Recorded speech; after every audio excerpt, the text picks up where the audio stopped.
Hi every one. നമ്മൾ കഴിഞ്ഞ പ്രാവശ്യം ഒരു സൗണ്ട് ബാർ വേഴ്സസ് AVR എന്നുള്ളൊരു വീഡിയോ ചെയ്തിട്ടുണ്ടായിരുന്നല്ലോ. അപ്പോൾ അതിൽ കുറച്ച് ബേസിക്സ് ഓഫ് AVR ഒക്കെ കവർ ചെയ്തിട്ടുണ്ടായിരുന്നു. അപ്പോൾ അന്ന് ഞാൻ ആ വീഡിയോയിൽ പറഞ്ഞിരുന്നു ആർക്കെങ്കിലും കൂടുതലായിട്ട് AVRനെ പറ്റി അറിയണമെങ്കിൽ നമുക്കൊരു വീഡിയോ ചെയ്യാമെന്ന്. അപ്പോൾ കമൻസിൽ കുറേ ആൾക്കാർ അത് പറഞ്ഞതുകൊണ്ട് നമ്മൾ ഇന്നൊരു വീഡിയോ ചെയ്യുകയാണ് അതിനെപ്പറ്റി. വെൽക്കം ബാക്ക് ടു ദിസ് മോങ്. AVR ആണ് ഒരു ഹോം തിയേറ്റർ സെറ്റപ്പിലെ ഏറ്റവും മെയിനായിട്ടുള്ള ഒരു കോമ്പണൻറ്റ്. പല സോഴ്സുകളിൽ നിന്ന് നമുക്ക് സിഗ്നൽ എടുത്ത് ഇതിൻ്റെ ബാക്കിൽ കൊടുത്തിട്ട് ഇത് പ്രോസസ്സ് ചെയ്ത് നമുക്ക് പുറത്തേക്ക് നല്ലൊരു ആംപ്ലിഫൈ ചെയ്ത് സിഗ്നൽ തരുന്ന ഈ ഒരു ഡിവൈസാണ് AVR അല്ലെങ്കിൽ ഓഡിയോ വീഡിയോ റിസീവർ എന്ന് പറയുന്നത്. അപ്പോൾ പഴയ വീഡിയോയിൽ പറഞ്ഞതുപോലെ 5.1 ഹോം തിയേറ്ററിലെ 5 സ്പീക്കേഴ്സിനെയും 0.1 സബ്വൂഫറിനെയാണ് സൂചിപ്പിക്കുന്നത്. അതേപോലെ തന്നെ 7.2, 5.1.2 എന്നൊക്കെ പറഞ്ഞാൽ അതിലെ സ്പീക്കേഴ്സിൻ്റെ ആ ഒരു നമ്പറിനെയാണ് അത് ഉദ്ദേശിക്കുന്നത്. ആ ഡീറ്റെയിൽ ആയിട്ട് പറഞ്ഞ വീഡിയോ മുകളിലും താഴെ ഡിസ്ക്രിപ്ഷനിലും ഞാൻ കൊടുക്കാം ലിങ്ക്. അപ്പോൾ ഇന്നത്തെ വിഷയത്തിലേക്ക് നോക്കാം. എന്തൊക്കെയാണ് ഒരു AVR എടുക്കുമ്പോൾ നമ്മൾ ശ്രദ്ധിക്കേണ്ട കാര്യങ്ങൾ. അപ്പോൾ നമ്പർ 1 ആയിട്ട് നിങ്ങളുടെ ബഡ്ജറ്റും ഗോളുമാണ് ശ്രദ്ധിക്കേണ്ടത്. ബഡ്ജറ്റ് എന്ന് പറഞ്ഞാൽ ഇപ്പോൾ ഹോം തിയേറ്റർ സെറ്റപ്പ് ഒക്കെ ചെയ്യുമ്പോൾ നിങ്ങൾക്ക് അറിയാലോ, എന്തായാലും സൗണ്ട് ബാറിനെക്കാട്ടും കൂടുതൽ ബഡ്ജറ്റ് നമ്മൾ കാണേണ്ടി വരും. ഒരു ബേസിക് ഫീച്ചേഴ്സ് ഉള്ള AVR ഒരു അറൗണ്ട് ഒരു 35,000 രൂപ മുതൽ സ്റ്റാർട്ട് ചെയ്യും. പക്ഷേ ഒരു സിനിമാറ്റിക് എക്സ്പീരിയൻസ് കിട്ടാനും ആ മ്യൂസിക് അതേപോലെ എൻജോയ് ചെയ്യാനും ഒക്കെ ഇത് വർത്ത് ഇൻവെസ്റ്റിംഗ് ആണ്. ചെറിയ സ്പീക്കേഴ്സൊക്കെ ബണ്ടിൽഡ് ആയിട്ടുള്ള ഈ ഒരു ഹോം തിയേറ്ററിൻ്റെ ബോക്സ് HDIB സിസ്റ്റംസ് ഒക്കെയാണ്. അതിൻ്റെ സൗണ്ട് ക്വാളിറ്റിക്ക് ഒരു പരിധിയുണ്ട്. പക്ഷേ നിങ്ങൾ വെരി സൂപ്പർ ടൈറ്റ് ബഡ്ജറ്റിലാണെങ്കിൽ പിന്നെ അങ്ങനത്തെ ഒരു AVRും സ്പീക്കേഴ്സും ഉള്ള ഒരു പാക്കേജിലുള്ള HDIBക്ക് പോയാൽ മതി. പിന്നെ നമ്മുടെ ഗോൾസ് എന്താണെന്ന് മനസ്സിലാക്കണം. ആദ്യമായി നിങ്ങൾ എവിടെയാണ് ഇത് വെക്കാൻ പോകുന്നത്? ചെറിയ റൂമാണോ, വലിയ റൂമാണോ, ഹാളിലാണോ ഇത് വെക്കാൻ പോകുന്നത്? 2, നമ്മുടെ എന്ത് കോണ്ടന്റ് യൂസ് ചെയ്യാനാണ് നിങ്ങളിത് യൂസ് ചെയ്യുന്നത്? സിനിമ എക്സ്പീരിയൻസ് ആണ് നിങ്ങൾക്ക് ഫുള്ളായിട്ട് വേണ്ടത്, അല്ല മ്യൂസിക് എക്സ്പീരിയൻസ് ചെയ്യാനാണ്? അപ്പോൾ അങ്ങനെയുള്ള ആ ഒരു കോണ്ടന്റ് യൂസ് എന്താണ് നിങ്ങളൊരു പ്രയോറിറ്റി എന്നുള്ളതും നിങ്ങൾ മനസ്സിലാക്കണം. പ്രോപ്പറായിട്ടൊരു എൻക്ലോസ്ഡ് റൂമും അതിൽ സൗണ്ട് ഇൻസുലേഷനൊക്കെ ചെയ്ത് വെക്കുന്നതാണ് പ്രോപ്പറായിട്ട് നമ്മളൊരു ഹോം തിയേറ്റർ എക്സ്പീരിയൻസ് ചെയ്യാനുള്ള ബെസ്റ്റ് വേ. അപ്പോൾ ഞാൻ പറഞ്ഞ പോലെ നിങ്ങൾക്ക് സിനിമ എക്സ്പീരിയൻസ് ആണ് ഏറ്റവും അധികം ഇമ്പോർട്ടൻ്റ് എങ്കിൽ 7.1.2 ഡോൾബി അറ്റ്മോസ് സെറ്റപ്പ് അങ്ങനത്തേനൊക്കെ നമ്മൾ ഫോക്കസ് ചെയ്യേണ്ടി വരും. അപ്പോൾ അതേപോലെ നമ്മൾ ഈ ഓരോ ഗോള് നമ്മൾ ഇത് പുഷ് ചെയ്യുന്നതിനനുസരിച്ച് നമ്മളെ നമ്പർ ഓഫ് സ്പീക്കേഴ്സ് കൂടും, അതിനനുസരിച്ച് നമ്മളെ ബഡ്ജറ്റ് കൂടും, അതിനനുസരിച്ച് ഇത്രയും സ്പീക്കേഴ്സ് ഡ്രൈവ് ചെയ്യാനും എല്ലാം പവർഫുൾ ആയിട്ടുള്ള AVRും ഫീച്ചേഴ്സും വേണ്ടി വരും. ഇപ്പോൾ ഫോർ എക്സാമ്പിൾ ഡോൾബി അറ്റ്മോസും TTX ഒക്കെ ഉള്ള ഫീച്ചേഴ്സൊക്കെ ഉള്ള AVR എടുക്കുമ്പോൾ കുറച്ചും കൂടെ മുകളിലേക്ക് മോഡൽസിന് പോകേണ്ടി വരും. അതിനനുസരിച്ച് ബഡ്ജറ്റും കുറച്ച് ഇൻക്രീസ് ആവും. അപ്പോൾ ഇതിൻ്റെ ഒരു ധാരണ, അതായത് നമ്മളൊരു ഗോൾസും നമ്മളൊരു ബഡ്ജറ്റും ആദ്യം നമുക്കൊരു കുറച്ചൊരു ചെറിയൊരു ധാരണ നമ്മൾ ആദ്യം വെക്കണം AVR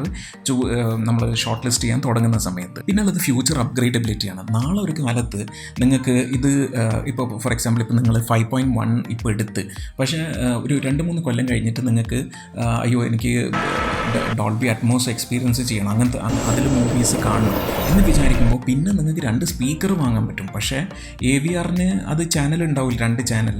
അപ്പോൾ അങ്ങനത്തെ ഒരു സിറ്റുവേഷനിൽ നിങ്ങൾ ഇത്രയും പൈസ കൊടുത്തിട്ട് ഒരു AVR എടുത്തിട്ട് പിന്നെ അത് അപ്ഗ്രേഡ് ചെയ്യാൻ ഭയങ്കര ബുദ്ധിമുട്ടായിരിക്കും. അപ്പോൾ അങ്ങനത്തെ കേസസ് ഒഴിവാക്കാൻ വേണ്ടി ഇപ്പോൾ കൂടുതൽ സ്പീക്കേഴ്സ് എടുക്കേണ്ട പക്ഷേ നിങ്ങളെ ബഡ്ജറ്റ് മാക്സിമം നിങ്ങൾക്ക് സ്ട്രെച്ച് ചെയ്യാൻ പറ്റുമെങ്കിൽ ഒരു 7.1 അങ്ങനത്തെ ചാനലുകൾ കൂടുതലുള്ള ഒരു AVR ചൂസ് ചെയ്യുക. എന്നിട്ട് കുറച്ച് സ്പീക്കേഴ്സ് വെച്ചാൽ മതി. 5.1 നിങ്ങൾ ആദ്യം സെറ്റപ്പ് ചെയ്താൽ മതി ആ AVRൽ. എന്നിട്ട് പിന്നെ നിങ്ങളെ ബഡ്ജറ്റ് ഉണ്ടാകുമ്പോൾ നിങ്ങൾ പിന്നീട് 2-3 കൊല്ലമൊക്കെ കഴിഞ്ഞിട്ട് പിന്നെ ഒരു 2 സ്പീക്കേഴ്സും കൂടെ കൂട്ടി വേണമെങ്കിൽ ആ സമയത്ത് ഡോൾബി അറ്റ്മോസ് എൻജോയ് ചെയ്യാം. ഇനി രണ്ടാമത്തെ കാര്യം ശ്രദ്ധിക്കേണ്ടത് നമ്മൾ AVRലെ ചാനൽസും പവർ റേറ്റിംഗുമാണ്. ഇപ്പോൾ ചാനൽസ് നമ്മൾ ചൂസ് ചെയ്യുമ്പോൾ AVR 5.1 ചാനൽ, 7.1 ചാനൽ എന്നൊക്കെ നമ്മൾ നേരത്തെ പറഞ്ഞ പോലെ കൂടുതൽ ബഡ്ജറ്റുകൾ ചൂസ് ചെയ്യും. പിന്നെ പവറാണ് നോക്കേണ്ടത്. RMS വാട്ട്സ് എന്ന് നിങ്ങൾക്ക് സ്പെസിഫിക്കേഷനിൽ കാണാൻ പറ്റും. ഇപ്പോൾ നിങ്ങളുടെ സെറ്റപ്പ് 5.1.2 ആണെങ്കിൽ അത്രയും സ്പീക്കറുകൾ ഡ്രൈവ് ചെയ്യാൻ AVRൽ ഓരോ ചാനലുകൾ ഉണ്ടാവും. അപ്പോൾ ഈ ഓരോ ചാനലിനും പവർ സപ്ലൈ കൊടുക്കേണ്ടി വരും ആംപ്ലിഫയർ. അപ്പോൾ ഈ AVRൻ്റെ സ്പെക്സ് നമ്മൾ എടുത്ത് നോക്കുമ്പോൾ 100 വാട്ട്സ് RMS എന്നൊക്കെ കാണാം. അതാണ് AVRൻ്റെ പവർ. പക്ഷേ ഇവിടെ കാര്യങ്ങൾ അത്ര സിമ്പിളല്ല. എല്ലാ കമ്പനികളും ഈ പവർ റേറ്റിങ്ങിൽ കുറേ തരികിടകൾ കാണിക്കും. ഒരു സ്റ്റാൻഡേർഡ് റേറ്റിംഗ് ഇവിടെ ആരും പറയുന്നില്ല. അപ്പോൾ 100 വാട്ട് RMS എന്ന് പറഞ്ഞാൽ ഓരോ ചാനലിനും ഓരോ സ്പീക്കറിനും 100 വാട്ട് കൊടുക്കാൻ കേപ്പബിലിറ്റി ഉണ്ടാവില്ല. അത് സ്പ്ലിറ്റായി പോകും. ഉദാഹരണത്തിന് 5 സ്പീക്കേഴ്സ് ഉണ്ടെങ്കിൽ ആ ടോട്ടൽ വാട്ട്സ് കംപ്ലീറ്റ് ഈ 5 സ്പീക്കറിലേക്കുമായിട്ട് സ്പ്ലിറ്റായി പോകും. ഇപ്പോൾ നിങ്ങളുടെ ഒരു സ്പീക്കർ തന്നെ 80 വാട്ട്സ് ഉണ്ടെങ്കിൽ അത്രയും ഡ്രൈവ് ചെയ്യാൻ കെൽപ്പുള്ള പവർ റേറ്റിംഗ് നമ്മൾ ഉള്ള AVR ചൂസ് ചെയ്യാം. പിന്നെ ഈ പവർ സ്പെക്സ് കമ്പനികൾ പറയുമ്പോൾ 2 കാര്യങ്ങൾ നമ്മൾ ശ്രദ്ധിക്കണം. ഇപ്പോൾ എക്സാമ്പിളായിട്ട് നമ്മൾ ഡെനോൺ കമ്പനിയുടെ XS 1700H 7.2 AVR സ്പെക്സ് നോക്കിക്കഴിഞ്ഞാൽ അവർ പറയുന്നത് ഇതൊരു 7.2 ചാനൽ AVR ആണെന്നും 80 watts per channel driving in to 8 ohms at 0.08% THD with 2 channels driven. ഇത് കണ്ടില്ലേ, ഈ ഒരു 2 ചാനൽസ് ഡ്രിവൺ എന്നാണ് പറയുന്നത്. അപ്പോൾ ഈ ഒരു 80 വാട്ട് നിങ്ങൾക്ക് കിട്ടുന്നുണ്ടെങ്കിൽ 2 സ്പീക്കർ ചാനലുകൾ മാത്രം പ്രവർത്തിക്കുമ്പോൾ മാത്രമാണ് ഇത് കിട്ടുന്നത്. എല്ലാ സ്പീക്കറുകളും കൂടി നിങ്ങൾ കണക്ട് ചെയ്താൽ ഈ 80 വാട്ട്സ് സ്പ്ലിറ്റ് ആയിട്ട് ബാക്കിയുള്ള ഇതിലേക്കൊക്കെ പോകും. അപ്പോൾ നിങ്ങൾ സ്പീക്കർ വലിയ പവർഫുൾ സ്പീക്കേഴ്സ് ആണെങ്കിൽ അത് നന്നായിട്ട് ഡ്രൈവ് ചെയ്യുന്നതിന് വേണ്ടി അത്രയും ഔട്ട്പുട്ട് കിട്ടണമെങ്കിൽ നമ്മൾ അത്രയുള്ള പവർ ഉള്ള ഒരു ആംപ്ലിഫയർ നമ്മൾ ചൂസ് ചെയ്യണം. വളരെ ബേസിക് ആയിട്ട് സ്റ്റാർട്ട് ചെയ്യുന്ന AVRകളൊക്കെ ഈ പവർ റേറ്റിംഗിൽ 2 ചാനൽ ഡ്രിവണിന് പകരം 1 ചാനൽ ഡ്രിവൺ എന്ന് പറയും. എന്ന് വെച്ചാൽ ഒരു ചാനലിൽ മാത്രമേ അവർ ഈ പറയുന്ന ഫുൾ പവർ കിട്ടുള്ളൂ. അപ്പോൾ ശരിക്കും പറഞ്ഞാൽ നമ്മൾ ഈ 5 സ്പീക്കറൊക്കെ ചാനലൊക്കെ കണക്ട് ചെയ്യുമ്പോൾ എത്രയോ അത് താണു പോകും. ആ പവർ അത്രയും പവർ സ്പീക്കറിലേക്ക് എത്തില്ല. അപ്പോൾ നമ്മൾ നമ്പർ ഓഫ് സ്പീക്കേഴ്സൊക്കെ ചൂസ് ചെയ്ത് കഴിഞ്ഞാൽ 5.1 ആണെങ്കിൽ നിങ്ങളുടെ സ്പീക്കറിൻ്റെ വാട്ട്സ് അറിയാമായിരിക്കുമല്ലോ. അത്രയും വാട്ട്സ് ഡ്രൈവ് ചെയ്യാൻ പറ്റുന്ന AVR ചൂസ് ചെയ്യുക. ഒരു ജനറൽ റൂളായിട്ട് ഇപ്പോൾ for example 4 speakers 80 what RMS ആണ് നിങ്ങളുടെ സ്പീക്കറിൻ്റെ റേറ്റിംഗ് എങ്കിൽ മിനിമം ആയിട്ട് ഒരു 80 വാട്ട്സ് RMS പെർ ചാനൽ വേണം. പക്ഷേ ഓൺ ദ സേഫർ സൈഡായിട്ട് നമ്മൾ AVR എടുക്കുമ്പോൾ ഈ ഒരു കേസിൽ 100 വാട്ട് പവർ വരുന്ന ഒരു ആംപ്ലിഫയർ എടുക്കുക. അപ്പോൾ സ്പീക്കേഴ്സ് തീരുമാനിക്കുന്നതും ഈ ഒരു സ്റ്റേജിൽ നമ്മൾ ചെയ്യണം. AVR എടുക്കുന്നതിന് മുമ്പ് അപ്പോൾ സ്പീക്കേഴ്സിൻ്റെ ഒരു വാട്ട്സിനെ കുറിച്ച് നമ്മൾ അധികം വാട്ട്സ് ഉള്ള ഒരു AVR എടുക്കണം. അണ്ടർ പവേർഡ് ആയിട്ട് AVR ആണെങ്കിൽ ക്ലിപ്പിംഗ് വന്ന് സ്പീക്കേഴ്സൊക്കെ കേടായി പോകാൻ സാധ്യതയുണ്ട്. പിന്നെ സ്പീക്കേഴ്സിൻ്റെ ഇംപിഡൻസ് ശ്രദ്ധിക്കണം. ഓംസ് നമ്പറിലാണ് ഇത് ഇൻഡിക്കേറ്റ് ചെയ്യുക. സ്പീക്കേഴ്സിൻ്റെ സ്പെസിഫിക്കേഷൻ നോക്കിക്കഴിഞ്ഞാൽ 8 ohm speaker, 6 ohm speaker, 4 ohm speaker എന്നൊക്കെ നമുക്ക് കാണാൻ പറ്റും ഇംപിഡൻസ്. അപ്പോൾ AVR സ്പെസിഫിക്കേഷനിൽ നമ്മൾ നോക്കുമ്പോൾ 80 വാട്ട് ഡ്രൈവിംഗ് 8 ohm സ്പീക്കർ എന്നൊക്കെ പറയുമ്പോൾ ആ സ്പീക്കറിന് 8 ohm സ്പീക്കർ അല്ലെങ്കിൽ 6 ohm സ്പീക്കറിനെ ഡ്രൈവ് ചെയ്യാൻ ഇത്രയും വാട്ട് വേണം എന്നുള്ളതാണ് അവിടെ അവർ പറയുന്നത്. അപ്പോൾ സ്പീക്കറിൻ്റെ കാര്യത്തിൽ നമ്മൾ ശ്രദ്ധിക്കേണ്ടത് എന്താണെന്ന് വെച്ചാൽ ഈ ഒരു ഓംസ് സ്പീക്കറിൻ്റെതും നമ്മൾ AVRൽ പറയുന്ന ഓംസും തമ്മിൽ ഇത് മാച്ച് ചെയ്യണം. ഇപ്പോൾ ചില AVRലൊക്കെ ആ ഒരു റേഞ്ച് പറയും. ഇപ്പോൾ for example 6 ohm to 16 ohm സ്പീക്കേഴ്സാണ് സപ്പോർട്ട് ചെയ്യുക എന്ന് പറയുന്നുണ്ടാവും. ഇപ്പോൾ നമ്മൾ സ്പീക്കേഴ്സ് ഓംസ് കുറവും ഇപ്പോൾ 4 ohmഉം പിന്നെ AVR വളരെ കൂടുതൽ ഓമുള്ള ഇതുള്ളതാണെങ്കിൽ സ്പീക്കേഴ്സ് ചിലപ്പം കുറേ കാലത്തിന് ശേഷം അടിച്ചു പോകാൻ ചാൻസ് ഉണ്ട്. അപ്പോൾ അത് നമ്മൾ ശ്രദ്ധിക്കണം. അപ്പോൾ അതിൻ്റെ ഒരു ബേസിക് ആയിട്ടുള്ള ഒരു എക്സ്പ്ലനേഷൻ എന്താണെന്ന് വെച്ചാൽ ഇപ്പോൾ എത്ര ഓംസ് സ്പീക്കറിൻ്റെത് കുറയുന്നോ അത്രയും പവർ AVRന് ഇതിന് വേണ്ടി വരും ഡ്രൈവ് ചെയ്യാൻ. ഇപ്പോൾ ഫോർ എക്സാമ്പിൾ 8 ohm സ്പീക്കറിനെ ഡ്രൈവ് ചെയ്യാൻ വേണ്ട പവറിനേക്കാളും കൂടുതലായിരിക്കും 4 ohm സ്പീക്കറിനെ ഡ്രൈവ് ചെയ്യാൻ AVRന് കൊടുക്കേണ്ടി വരിക. പിന്നെ നോക്കേണ്ടത് THD എന്നൊരു നമ്പറാണ്, ടോട്ടൽ ഹാർമോണിക് ഡിസ്റ്റോർഷൻ. അപ്പോൾ ഏറ്റവും നമ്മൾ ശ്രദ്ധിക്കേണ്ട കാര്യം ഈ THD നമ്പർ ഏറ്റവും കുറവായിരിക്കണം. അപ്പോൾ അത് എന്താണെന്ന് വെച്ചാൽ നമ്മൾ ഫുൾ വോളിയത്തിലൊക്കെ വെക്കുമ്പോൾ എത്രമാത്രം സൗണ്ട് ഡിസ്റ്റോർഷൻ അല്ലെങ്കിൽ വൈരൂപ്യം വരും എന്നുള്ളതാണ് അത് ആ നമ്പർ കാണിക്കുന്നത്. അപ്പോൾ നമ്മൾ മനസ്സിലാക്കേണ്ട കാര്യം THD നമ്പർ എത്ര കുറയുന്നോ അത്രയും നല്ലത്. അപ്പോൾ അത് കുറയുന്നത് വളരെ നല്ല ഒരു 0.05 ഒക്കെ % നമ്മൾ കാണുകയാണെങ്കിൽ അത് നല്ല കുറച്ച് കോസ്റ്റ്ലിയർ ആയിട്ടുള്ള മോഡൽസിലാണ് നമ്മൾ കാണുക. ഇപ്പോൾ നമ്മൾ ഈ ക്രച്ച് ഫീൽഡ് എന്ന് പറഞ്ഞിട്ടൊരു US വെബ്സൈറ്റ് ഉണ്ട്. അപ്പോൾ അത് നല്ലൊരു വെബ്സൈറ്റാണ്. നമുക്ക് ഈ AVRൻ്റെ ഒക്കെ ഡീറ്റെയിൽസ്, അതായത് ഈ THD % ഒക്കെ വളരെ ക്ലിയർ ആയിട്ട് നമുക്കതിൽ കാണിച്ചു തരും. പല മാനുഫാക്ചറേഴ്സും ഇത് ക്ലിയർ ആയിട്ട് പറയൂല. ഇപ്പോൾ ആമസോണിലോ അല്ലെങ്കിൽ നിങ്ങൾ വേറെ ഏതെങ്കിലും സൈറ്റിലൊക്കെ വാങ്ങാൻ പോയില്ല, അല്ലെങ്കിൽ അവരെ കമ്പനി സൈറ്റിൽ തന്നെ അവരിതൊന്നും ചില സമയത്ത് ക്ലിയർ ആയി പറയില്ല. പക്ഷേ ഈ ക്രച്ച് ഫീൽഡ് സൈറ്റിൽ വന്നാൽ നമുക്കത് ക്ലിയർ ആയിട്ട് നോക്കാൻ പറ്റും. ഇപ്പം നമ്മളൊരു യമഹൻ്റെ ഒരു മോഡൽ എടുക്കുകയാണെങ്കിൽ അതിൽ പറയുകയാണ് 10% ഹാർമോണിക് ഡിസ്റ്റോർഷൻ ഉണ്ട് എന്ന് പറയുമ്പോൾ 10/100 എന്ന് വെച്ചാൽ 0.1% THD ആണ്. അതിൽ കുറച്ച് ഡിസ്റ്റോർഷൻ ഉണ്ടാവും നമ്മൾ സൗണ്ടൊക്കെ കുറച്ച് കൂട്ടി വെക്കുന്ന സമയത്ത്. അപ്പോൾ അങ്ങനെ കുറഞ്ഞ് നിൽക്കുന്ന ആ ഒരു THD നമ്പറുള്ള AVR ചൂസ് ചെയ്യുക. അപ്പോൾ ഇപ്പോൾ മാനുഫാക്ചറേഴ്സിൻ്റെ ഒരു മാർക്കറ്റിംഗ് ട്രിക്സും തരികിടകളൊക്കെ നിങ്ങൾക്ക് മനസ്സിലായല്ലോ. അപ്പോൾ ഇനി നമ്പർ 3 ആയിട്ട് നോക്കേണ്ട കാര്യം AVRലുള്ള ഡീകോഡേഴ്സും DAC ചിപ്പുമാണ്. ഡീകോഡേഴ്സ് ആദ്യം നോക്കാം. ഡോൾബി അറ്റ്മോസും DTS-X ഓഡിയോ ഫോർമാറ്റ്സിനെ പറ്റിയൊക്കെ നിങ്ങൾ കേട്ട് കാണുമല്ലോ, തിയേറ്ററിലൊക്കെ നമ്മൾ എൻജോയ് ചെയ്യുന്നതല്ലേ. അപ്പോൾ ഇന്നത്തെ ഹോളിവുഡ് ഫിലിമുകളും എല്ലാ ഫിലിംസൊക്കെ എടുത്തു കഴിഞ്ഞാൽ ഡോൾബി അറ്റ്മോസിലും DTS-ലൊക്കെയാണ് അത് എൻകോഡ് ചെയ്യുന്നത്. അപ്പോൾ ഡോൾബി അറ്റ്മോസ് എന്നാൽ ഒബ്ജക്റ്റ് ബേസ്ഡ് ആയിട്ട് സൗണ്ട് റീപ്രൊഡ്യൂസ് ചെയ്യും. എന്ന് വെച്ചാൽ ഇപ്പോൾ നമ്മൾ പരമ്പരാഗതമായിട്ട് ഈ സൗണ്ട് എല്ലാം ഓരോ നമ്മൾ ഡിഫറെൻറ്റ് ചാനലിലേക്കും ലെഫ്റ്റ് റൈറ്റ് പിന്നെ ബാക്കിലുള്ള സ്പീക്കർ ചാനലുകളിലേക്കാണ് സൗണ്ട് റീപ്രൊഡ്യൂസ് ചെയ്ത് വരുന്നത് നമ്മളൊരു ഫിലിമൊക്കെ കാണുന്ന സമയത്ത്. അപ്പോൾ ഡോൾബി അറ്റ്മോസ് വരുന്നൊരു സമയത്ത് എന്താ സംഭവിക്കുന്നത് വെച്ചാൽ നിങ്ങൾ ഇരിക്കുന്ന ആ ഒരു സ്പേസിൽ ഒരു പോയിന്റിലാണ് ആ സൗണ്ട് റീപ്രൊഡ്യൂസ് ചെയ്യുന്നത്. അപ്പോൾ ഡോൾബി അറ്റ്മോസ് ഇല്ലാത്തൊരു സെറ്റപ്പിൽ നമുക്ക് ഇപ്പോൾ ഒരു പ്ലെയിൻ ടേക്ക് ഓഫ് ചെയ്യുന്നതാണെങ്കിൽ അതിങ്ങനെ ചുറ്റും ഇങ്ങനെ പോകുന്ന പോലെയാണ് നമുക്ക് തോന്നുക. പക്ഷേ ഡോൾബി അറ്റ്മോസ് സെറ്റപ്പ് ഉണ്ടെങ്കിൽ മുകളിലുള്ള അഡീഷണൽ സ്പീക്കേഴ്സും കൂടി വരുമ്പോൾ ഈ പ്ലെയിന് ശരിക്കും നിങ്ങൾ ഈ സ്പേസിൽ കൂടെ ഇങ്ങനെ പോകുന്ന പോലെ ഒരു ഫീലിംഗ് നിങ്ങൾക്ക് കിട്ടും. പിന്നെ DTS X എന്നുള്ള ആ ഒരു സൗണ്ട് ബേസ്ഡും ഇതേപോലെ തന്നെ റീപ്രൊഡ്യൂസ് ചെയ്യാം. പക്ഷേ ഡോൾബി അറ്റ്മോസിൽ ആവശ്യമുള്ളതുപോലെ മുകളിലുള്ള സീലിംഗ് സ്പീക്കേഴ്സ് ആവശ്യമില്ല. ഈ DTS തന്നെ അത് ജനറേറ്റ് ചെയ്യും ഈ ബാക്കിയുള്ള സ്പീക്കേഴ്സ് വെച്ചിട്ട്. പക്ഷേ ഇന്നിപ്പം ഹോളിവുഡിൽ അധികം ഫിലിംസ് ഏറ്റവും വൈഡായിട്ട് കാണപ്പെടുന്നത് നമ്മുടെ ഡോൾബി അറ്റ്മോസിൽ തന്നെ എൻകോഡ് ചെയ്ത ഫിലിംസാണ്. ഓക്കെ, അപ്പോൾ ഈ സൗണ്ട് ഫോർമാറ്റ്സ് ഒക്കെയുള്ള നെറ്റ്ഫ്ലിക്സ്, ആമസോൺ പ്രൈം വീഡിയോ ഇതൊക്കെ നമ്മൾ ഡീകോഡ് ചെയ്യാൻ AVRൽ ഡോൾബി അറ്റ്മോസ് DTX ഒക്കെ ഉണ്ടെന്ന് നമ്മൾ ഉറപ്പ് വരുത്തുക. പിന്നുള്ളത് പിക്ചർ ഫോർമാറ്റ്സ് കമ്പാറ്റബിലിറ്റി. ഇപ്പോൾ HDR10, HDR10+, HLG, Dolby vision ഇതൊക്കെ നമ്മൾ TV വാങ്ങുന്ന സമയത്ത് നമ്മൾ സ്പെസിഫിക്കേഷൻ നമുക്ക് കാണാൻ പറ്റും. ഈ പിക്ചർ ഇതിലെടുത്ത് കഴിഞ്ഞാൽ അതിലേറ്റവും മുകളിൽ നല്ലത് ഡോൾബി വിഷനാണ്. അത് കഴിഞ്ഞിട്ട് HDR10+, പിന്നെ HDR10, പിന്നെ HLG ഒരു ബ്രോഡ്കാസ്റ്റിംഗ് അങ്ങനത്തെ ഒക്കെ ഉള്ള ഒരു ഇതിനു വേണ്ടി ഉള്ളതാണ്. ബാക്കി HDR10ഉം HDR10+ ഒക്കെ ഓപ്പൺ സോഴ്സാണ്. എന്ന് വെച്ചാൽ വേറൊരു കമ്പനിക്ക് ഈ ഡെനോണോ അല്ലെങ്കിൽ ഓങ്കിയോ പോലത്തെ കമ്പനികൾ അത് യൂസ് ചെയ്യാൻ പൈസ കൊടുക്കേണ്ട ആവശ്യമില്ല. അപ്പോൾ അത് ഒരുവിധ എല്ലാത്തിലും നമുക്ക് കാണാൻ പറ്റും. പക്ഷേ ഡോൾബി വിഷൻ ഉണ്ടെങ്കിൽ ആ ഡോൾബി കമ്പനിക്ക് ഒരു ഏകദേശം 2500-3000 രൂപ ഓരോ യൂണിറ്റിനും ഈ കമ്പനികൾ റോയൽറ്റി അല്ലെങ്കിൽ ലൈസൻസ് ഫീസ് കൊടുക്കണം. അപ്പോൾ അത് ഉണ്ടെങ്കിൽ കുറച്ചും കൂടെ പൈസ കൂടും. പക്ഷേ എങ്കിലും അത് ഉണ്ടെന്ന് ഉറപ്പ് വരുത്തുക. നിങ്ങൾക്കത് പിക്ചറൊക്കെ കാണുന്ന സമയത്ത് 4K TV ഒക്കെ ആണല്ലോ നമ്മൾ വാങ്ങിച്ചു വെക്കുക. അപ്പോൾ അതിലെന്തായാലും അത് ഉപകാരം വരും. പിന്നുള്ളത് DAC ചിപ്സ് ആണ് നമ്മൾ നോക്കേണ്ടത്. അപ്പോൾ ഈ DAC എന്താണെന്ന് വെച്ചാൽ ഡിജിറ്റൽ അനലോഗ് ടു കൺവേർട്ടർ എന്ന് പറഞ്ഞൊരു ചിപ്പാണ്. അപ്പോൾ ഇത് ഈ ഡിജിറ്റലായിട്ടുള്ള ഓഡിയോ സിഗ്നൽസിനെ അനലോഗ് ആക്കി അത് ആംപ്ലിഫിക്കേഷന് വേണ്ടി ആക്കി കൊടുക്കുന്ന ഒരു ചിപ്പാണ്. അപ്പോൾ ഇത് 24 ബിറ്റ്, 192 Hz, kHz, 32 ബിറ്റ് എന്നൊക്കെ നമുക്ക് കാണാൻ പറ്റും. ഇപ്പം അധികം AVRകളിലും കമ്പനികൾ വെക്കുന്നത് ESS സേബർ, പിന്നെ ബെർ ബ്രൗൺ, പിന്നെ അസാഹി കസേയി, AKM എന്ന് പറഞ്ഞിട്ടൊരു ജാപ്പനീസ് കമ്പനീൻ്റെ ഒരു മറ്റേ DAC ചിപ്പുകളൊക്കെയാണ് അധികവും AVRൽ നമ്മൾ കണ്ടുവരുന്നത്. അപ്പോൾ AKM ഇപ്പോൾ എടുത്തു കഴിഞ്ഞാൽ നിങ്ങൾക്ക് ഓങ്കിയോയിലും പിന്നെ ചില മറാൻസ് AVRലൊക്കെ നമുക്ക് കാണാൻ പറ്റും. ഈ DAC അനുസരിച്ച് മ്യൂസിക് സൗണ്ട് സിഗ്നേച്ചർ കുറച്ച് ഡിഫറെൻ്റ് ആവും. ഓരോ DACിനനുസരിച്ച് സൗണ്ട് സിഗ്നേച്ചർ കുറച്ച് ഡിഫറെൻ്റ് ആയിരിക്കും. അപ്പോൾ AKMൻ്റെ DAC കുറച്ചും കൂടെ ഒരു വാമും ഒരു സ്മൂത്ത് സിൽക്കി റിച്ച് സൗണ്ടാണെന്നാണ് പറയപ്പെടുന്നത്. ESS സേബറിൻ്റെ DAC ആണെങ്കിൽ കുറച്ചും കൂടെ ഒരു ക്രിസ്റ്റൽ ക്ലാരിറ്റി കുറച്ച് കൂടുന്നത് പോലെയാണ് ആൾക്കാർ പറയുന്നത്.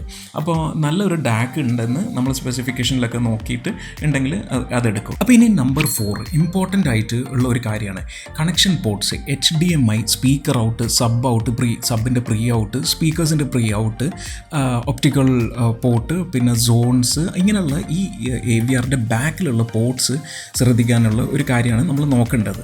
മെയിനായിട്ട് ശ്രദ്ധിക്കേണ്ടത് എത്ര HDMI പോർട്ട്സ് ഉണ്ട് എന്നാണ്. ഇപ്പോൾ നിങ്ങളുടെ ഓഡിയോ വീഡിയോ സോഴ്സസിനനുസരിച്ച് ഇപ്പോൾ നിങ്ങളതിൽ എയർടെലോ അല്ലെങ്കിൽ Tata sky set of box ഉണ്ടാവും, പിന്നെ streaming devices fire TV, Google Chromecast, MI TV box അങ്ങനത്തെ ഉണ്ടാവും, പിന്നെ ഗെയിമിംഗ് കൺസോൾസ് ഉണ്ടാവും, പ്ലേ സ്റ്റേഷൻ, Xbox, അങ്ങനെയുള്ള പല ഡിവൈസസും സോഴ്സസും ഉണ്ടെങ്കിൽ അതൊക്കെ കണക്ട് ചെയ്യാൻ ഏറ്റവും അധികം number of HDMI input ports ഏതാണെന്ന് വെച്ചാൽ അതും കൂടെ നിങ്ങൾ ശ്രദ്ധിക്കുക. അപ്പോൾ നിങ്ങൾ ഈ ആവശ്യമുള്ള നമ്പർ ഓഫ് ഡിവൈസസിൻ്റെ 5 ഡിവൈസസ് ആണെങ്കിൽ 5 + 1 ഒരു എക്സ്ട്രാ പോർട്ടും കൂടെ നോക്കുക. കാരണം ഫ്യൂച്ചറിൽ നമുക്ക് വേറൊരു ഡിവൈസ് നമ്മൾ എന്തെങ്കിലും വാങ്ങുകയാണെങ്കിൽ അതും കൂടെ ഇൻപുട്ട് ചെയ്യാനുള്ളൊരു ഫ്യൂച്ചർ അപ്ഗ്രേഡബിലിറ്റിയും കൂടി നമ്മൾ ശ്രദ്ധിക്കുക. അപ്പോൾ നമ്മൾ മാക്സിമം നമ്മളൊരു ബഡ്ജറ്റിൽ കിട്ടുന്ന നമ്പർ ഓഫ് പോർട്ട്സ് നോക്കിയിട്ട് എടുത്താൽ മതി. പിന്നെ HDMIയുടെ ഒരു വേർഷൻ ശ്രദ്ധിക്കണം. ഇപ്പോൾ ചില HDMIകൾ HDMI HDCP 2.3 സപ്പോർട്ട് ഉണ്ടെന്ന് സ്പെസിഫിക്കേഷനിൽ കാണിക്കും. അപ്പോൾ ഇത് വളരെ അത്യാവശ്യമാണ് ഇനിയത്തെ കാലത്ത്. കാരണം നമ്മൾ ഒക്കെ നെറ്റ്ഫ്ലിക്സിലും പ്രൈം വീഡിയോയിലൊക്കെ റെൻറ്റ് ചെയ്ത് മൂവീസൊക്കെ കാണുമ്പോൾ പലതിലും അൾട്രാ HD ഫോമാറ്റ് ആണല്ലോ. അപ്പോൾ നമുക്ക് നമ്മളെ HDMIക്ക് HDCP 2.3 വേർഷൻ ഇല്ലെങ്കിൽ അവരതിൻ്റെ ക്വാളിറ്റി സാധാ ക്വാളിറ്റിയിലേക്ക് ഡൗൺഗ്രേഡ് ചെയ്യും. അപ്പോൾ ഇത് കോപ്പിറൈറ്റ് പ്രൊട്ടക്ഷന് വേണ്ടിയാണ് ഇത് ചെയ്യുന്നത്. പിന്നെ ഉള്ളത് ഈ 4K 60 ആണോ അല്ല 4K 120 ആണോ അല്ല 8K 60 ആണോ എന്നുള്ള ഈ ഒരു റെസൊല്യൂഷൻ എന്താണ് നിങ്ങളെ ഈ HDMI പോർട്ടിന് ഔട്ട്പുട്ട് പോർട്ടിന് നമുക്ക് ഔട്ട്പുട്ട് ചെയ്യാൻ പറ്റുന്നത് അതും കൂടെ നമ്മൾ ശ്രദ്ധിക്കണം. ഇപ്പോൾ ഒരു 4K റെസൊല്യൂഷനൊക്കെ മതി, 8K ഒക്കെ ഇനി കുറേ കാലം കഴിഞ്ഞിട്ട് സ്റ്റാൻഡേർഡ് ആവുന്നുള്ളത് തോന്നും. പിന്നെ ഉള്ളത് എന്താണെന്ന് വെച്ചാൽ ഓഡിയോ കറക്ഷൻ സോഫ്റ്റ്വെയർ ആണ്. ഇപ്പോൾ ഡെനോണിൻ്റെ AVRലൊക്കെ ഓഡിസി, ഈക്വലൈസർ, ഇക്വലൈസർ EQ എന്ന് പറഞ്ഞിട്ട് ഒരു ഇത് കാണാം. നമുക്കൊരു മൈക്കൊക്കെ വെച്ചിട്ടുള്ള ഒരു ഡിവൈസ് കാണാം. യമഹയിലെ YPAO എന്നുള്ള ഒരു ഓഡിയോ കറക്ഷൻ സോഫ്റ്റ് ഇതുള്ള AVR വാങ്ങുമ്പോൾ തന്നെ ഒരു മൈക്ക് കിട്ടും. ആ മൈക്ക് ഇതിൻ്റെ ഫ്രണ്ടിലേക്ക് അതിൻ്റെ ഒരു പോർട്ടുണ്ട്, അതിലേക്ക് കുത്തി കഴിഞ്ഞാൽ അത് തന്നെ ആ സോഫ്റ്റ്വെയർ തന്നെ നമ്മളെ റൂമിൻ്റെ സൈസിനനുസരിച്ച് എവിടെയാണ് സ്പീക്കർ പ്ലേസ്മെൻറ്റ് അതിനനുസരിച്ച് എല്ലാം കംപ്ലീറ്റ് കാലിബ്രേറ്റ് ചെയ്യും. അപ്പോൾ അതിനനുസരിച്ച് നല്ല ക്ലിയർ ആയിട്ടുള്ള കറക്റ്റ് ലെവലിൽ തന്നെ നമുക്ക് വോളിയവും എല്ലാം അത് തന്നെ സെറ്റ് ചെയ്ത് തരും. ഇത് ഭയങ്കര അഡ്വാൻറ്റേജ് ആയിട്ടുള്ള ഒരു സംഗതിയാണ്. ഈ AVRനെ പറ്റിയും ഈ സ്പീക്കർ പൊസിഷനെ പറ്റിയൊക്കെ വളരെയധികം അറിയാത്ത ആൾക്കാരാണെങ്കിൽ ഈ സോഫ്റ്റ്വെയർ തന്നെ ആ മേജർ പണിയൊക്കെ ചെയ്ത് നമുക്കത് ക്ലിയർ ആയിട്ട് കാലിബ്രേറ്റ് ചെയ്ത് തരും. അപ്പോൾ ആ ഒരു ഫീച്ചർ ഉണ്ടെങ്കിൽ അതും കൂടെ നിങ്ങൾ എടുക്കുക. പിന്നെയുള്ളൊരു കാര്യം എന്താ വെച്ചാൽ സോൺസ് വേണമെങ്കിൽ എന്ന് വെച്ചാൽ നിങ്ങളിപ്പം മെയിനായിട്ട് ഇത് TV റൂമിലാണ് വെക്കുന്നതെങ്കിൽ അവിടെ ഒരു സോൺ A എന്ന് പറഞ്ഞ് കാണിക്കുന്നുണ്ടാവും ഇതിൻ്റെ ബാക്കിൽ.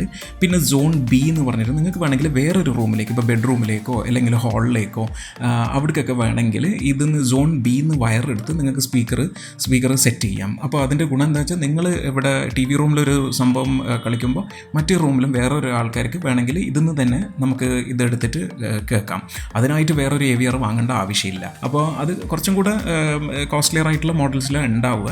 അപ്പോൾ നിങ്ങൾ സാധാരണ ഉള്ള യൂസേഴ്സിനോ അതിൻ്റെ ആവശ്യമില്ല. പക്ഷെ നിങ്ങൾ അങ്ങനെ ചെയ്യാൻ ഫ്യൂച്ചറിൽ വിചാരിക്കുന്നുണ്ടെങ്കിൽ ആ ഒരു സോൺ ഉള്ള ഒരു AVRും കൂടെ ചൂസ് ചെയ്യാൻ നോക്കുക. അപ്പോൾ ഇനി ലാസ്റ്റായിട്ട് വയർലെസ് അല്ലെങ്കിൽ ബ്ലൂടൂത്ത് ഓപ്ഷൻ ഉണ്ടെങ്കിൽ അത് നല്ലതാണ്. ഇത് നിങ്ങൾക്ക് സ്പോട്ടിഫൈ അല്ലെങ്കിൽ ടൈഡൽ അങ്ങനെയുള്ള സ്ട്രീമിംഗ് സർവീസസ് ഒക്കെ നല്ലോണം ഉപയോഗിക്കുന്ന ആളാണ് നിങ്ങളെങ്കിൽ ഇങ്ങനത്തെ ഒരു ഫീച്ചേഴ്സ് നോക്കിയെടുത്താൽ മതി. ചില മോഡൽസിനൊക്കെ അലക്സ വോയിസ് കൺട്രോളൊക്കെ ഉണ്ടാവും. പിന്നെ ഈ വയർലെസ് ഉള്ള ഇതൊക്കെ തന്നെ നമുക്ക് മറ്റേ ഇപ്പം മൊബൈൽ ആപ്പിൽ നിന്നൊക്കെ ഇതിൻ്റെ സെറ്റിങ്സ് ഒക്കെ കൺട്രോൾ ചെയ്യാൻ പറ്റും. ഇപ്പോൾ ഫോർ എക്സാമ്പിൾ യമഹക്ക് അങ്ങനെ ഫീച്ചറൊക്കെ ഉണ്ട്. അപ്പോൾ ഇനി നമ്മൾ ഇതുവരെ പറഞ്ഞ ഈ കാര്യങ്ങളൊക്കെ ഒന്ന് സമ്മറൈസ് ചെയ്യുന്ന രീതിയിൽ നിങ്ങൾക്ക് മനസ്സിലാവുന്ന രീതിയിൽ ഒരു ക്വിക്ക് ഡെമോ ഞാനൊരു സൈറ്റിൽ ഈ ക്രച്ച്ഫീൽഡിൻ്റെ സൈറ്റിൽ ഒരു 2-3 മോഡൽ എടുത്തിട്ട് അതെങ്ങനെ ഇപ്പം നമ്മൾ പറഞ്ഞ എല്ലാ കാര്യങ്ങളും 4 കാര്യങ്ങൾ മെയിനായിട്ട് നോക്കണം ഒരു AVR ചൂസ് ചെയ്യുന്നത് എങ്ങനെയാണെന്ന് ഒരു ക്വിക്ക് ഡെമോ. ഓക്കെ, അപ്പോൾ നമ്മളിപ്പോൾ ഒരു AVR എടുക്കാൻ തീരുമാനിച്ചു. അപ്പോൾ നമ്മൾ കുറച്ച് മോഡൽസൊക്കെ കണ്ടു കഴിഞ്ഞാലോ അല്ലെങ്കിൽ ഷോർട്ട് ലിസ്റ്റ് ചെയ്യാനോ നമുക്ക് ഈ ഒരു സൈറ്റിൽ വരെ നേരത്തെ ഞാൻ പറഞ്ഞ പോലെ ക്രച്ച്ഫീൽഡ് ഒരു US വെബ്സൈറ്റാണ്. അപ്പോൾ ഇതിൽ വന്നു കഴിഞ്ഞിട്ട് നമ്മളിപ്പോൾ നമുക്ക് ആവശ്യമുള്ള ഒരു മോഡൽ നമ്പർ ഇവിടെ സെർച്ച് ചെയ്യുക. ഇപ്പോൾ നമ്മൾ വിചാരിക്കുന്നത് ഇപ്പോൾ for example let's take Denon AVR X1700H. അപ്പോൾ എന്നിട്ട് ഇവിടെ സെർച്ച് കൊടുത്തു കഴിഞ്ഞാൽ നിങ്ങൾക്ക് ആ ഒരു മോഡലിൻ്റെ കംപ്ലീറ്റ് ഡീറ്റെയിൽസ് ഇതേപോലെ കിട്ടും. അപ്പോൾ ഇനി നമ്മൾ നോക്കേണ്ടത് എന്താ വെച്ചാൽ ഇതിപ്പോൾ ഏത് ചാനൽ സ്പീക്കറാണെന്നുള്ളത്. ഇപ്പോൾ താഴേക്ക് വന്നു കഴിഞ്ഞാൽ നിങ്ങൾക്ക് അതിൻ്റെ പവറും കാര്യങ്ങളും ആദ്യം കാണാം. എത്ര ചാനലുണ്ട്, 7 ചാനൽ ആംപ്ലിഫയർ ആണ്. പിന്നെ നമ്മൾ നേരത്തെ പറഞ്ഞല്ലോ 80 watts per channel into 88 ohms at 0.08% THD total harmonic distortion with 2 channels driven. അപ്പോൾ നമ്മൾ നേരത്തെ പറഞ്ഞ പോലെ 2 channels drivenൽ 80 watts ആണ് പോകുന്നത്. 8 ohm സ്പീക്കറാണ് ഇത് ഡ്രൈവ് ചെയ്യുന്നത് എന്നാണ് പറയുന്നത്. അപ്പം 80 watts കിട്ടും 2 ചാനലിൽ മാത്രം സ്പീക്കർ കണക്ട് ചെയ്താൽ. അപ്പോൾ ബാക്കിയുള്ള സ്പീക്കറും കൂടെ കണക്ട് ചെയ്ത് 80 wattsന് പിന്നെയും താഴെ പോകും. പിന്നെ 0.08 THD കുഴപ്പമില്ല, കാരണം 0.1 ചെറുതാണല്ലോ 0.08. അപ്പോൾ വലിയ കുഴപ്പമില്ലാത്തൊരു ഇതാണ്. പിന്നെ ഇതിൻ്റെ ഒരു പ്രൈസും ഒക്കെ അതിനായിട്ട് കമ്പയർ ചെയ്യുക. പ്രൈസ് റേഞ്ച് കാണുമ്പോൾ നിങ്ങൾക്ക് അറിയാമല്ലോ എന്താണെന്നുള്ളത്. പിന്നെ ബാക്കിയുള്ള ഫീച്ചേഴ്സൊക്കെ നമുക്കിവിടെ ഓരോന്നായിട്ട് കാണാൻ പറ്റും. Streaming music option, multi room audio, HDMIൻ്റെ കാര്യങ്ങൾ.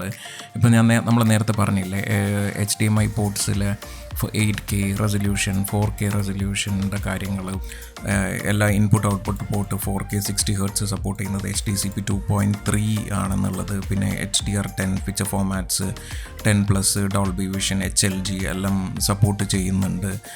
പിന്നെ ബാക്കിയുള്ള അതർ കണക്ഷൻസ് വേറെ എന്തൊക്കെയാണ് പോർട്ടുള്ളത്. അപ്പോൾ എല്ലാ കാര്യങ്ങളും ഇവിടെ അവർ ഡീറ്റെയിൽ ആയിട്ട് കൊടുക്കുന്നുണ്ട്. ഇനി നമ്മൾ ചെയ്യേണ്ടത് എന്താ വെച്ചാൽ ഈ ബാക്കിൽ വരിക, ഇത് സൂം ചെയ്യുക, എന്നിട്ട് നിങ്ങൾ എല്ലാ പോർട്സും ഉണ്ടെന്ന് ഉറപ്പ് വരുത്തുക. ഇപ്പോൾ ഫോർ എക്സാമ്പിൾ ഇപ്പോൾ ഇത് കണ്ടില്ലേ, ഇപ്പോൾ 7 ചാനൽ ആയതുകൊണ്ട് 1 ഫ്രണ്ട് 1 റൈറ്റ് ലെഫ്റ്റ് 2 സെൻറ്റർ, പിന്നെ സറൗണ്ട് റൈറ്റ് ലെഫ്റ്റ് 5 സ്പീക്കറായി, പിന്നെ സറൗണ്ട് ബാക്കും സറൗണ്ട് ലെഫ്റ്റും. അപ്പോൾ ഇത് 7 സ്പീക്കറാണ്. ഇത് 7.2 ആ 7 ചാനലാണ് ഇവിടെ കാണുന്നത് അടിയിൽ.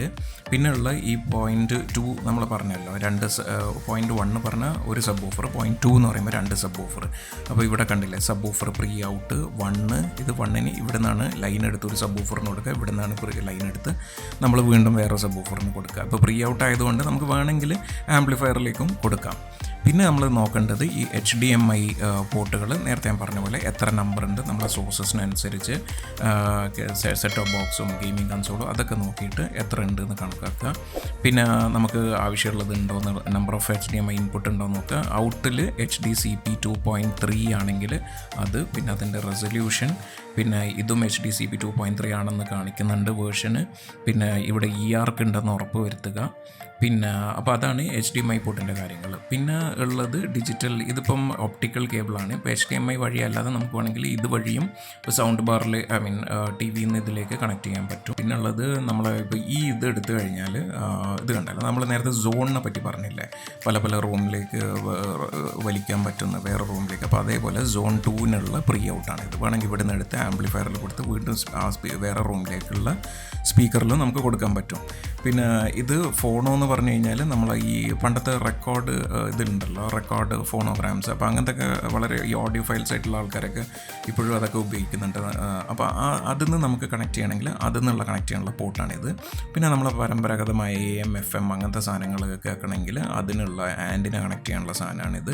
ആൻറ്റിന ഇതിൻ്റെ കൂടെ തന്നെ വരും. പിന്നെ ഇനിയിപ്പോൾ നിങ്ങൾക്ക് വയർലെസ് ആയിട്ട് ഓപ്ഷൻ ഉള്ളത് കൊണ്ടാണ് ഈ 2 ആൻറ്റിന ഇവിടെ കാണുന്നത്.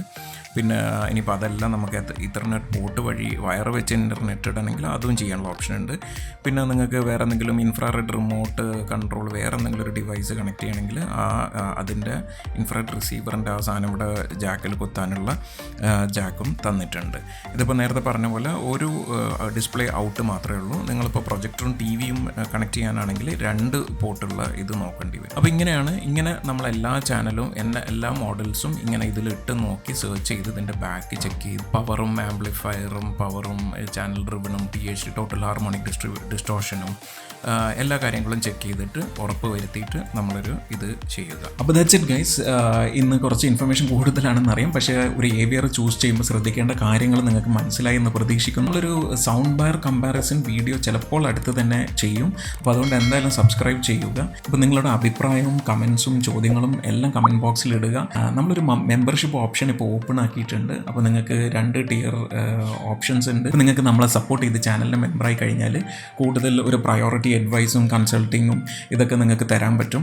നിങ്ങളൊരു ഡിവൈസ് ചൂസ് ചെയ്യുന്ന സമയത്ത്, അല്ലെങ്കിൽ ഒരു TV-യോ അല്ലെങ്കിൽ എന്തെങ്കിലും ലാപ്ടോപ്പോ അങ്ങനെയൊക്കെ ചൂസ് ചെയ്യുന്ന സമയത്ത് ഇമെയിലും ഫോൺ നമ്പറൊക്കെ തന്നിട്ട് നമുക്കത് ഡിസ്കസ് ചെയ്യാനുള്ള ഒരു ഓപ്ഷൻസും എല്ലാം മെമ്പേഴ്സിന് ഉണ്ട്. അപ്പോൾ അതും കൂടെ ആ ജോയിൻ ബട്ടൺ ക്ലിക്ക് ചെയ്തിട്ട് ഒന്ന് നോക്കുക. അപ്പോൾ അടുത്ത വീഡിയോയിൽ കാണുന്നവരെ this is Junaid signing off from ഗിസ്മോ.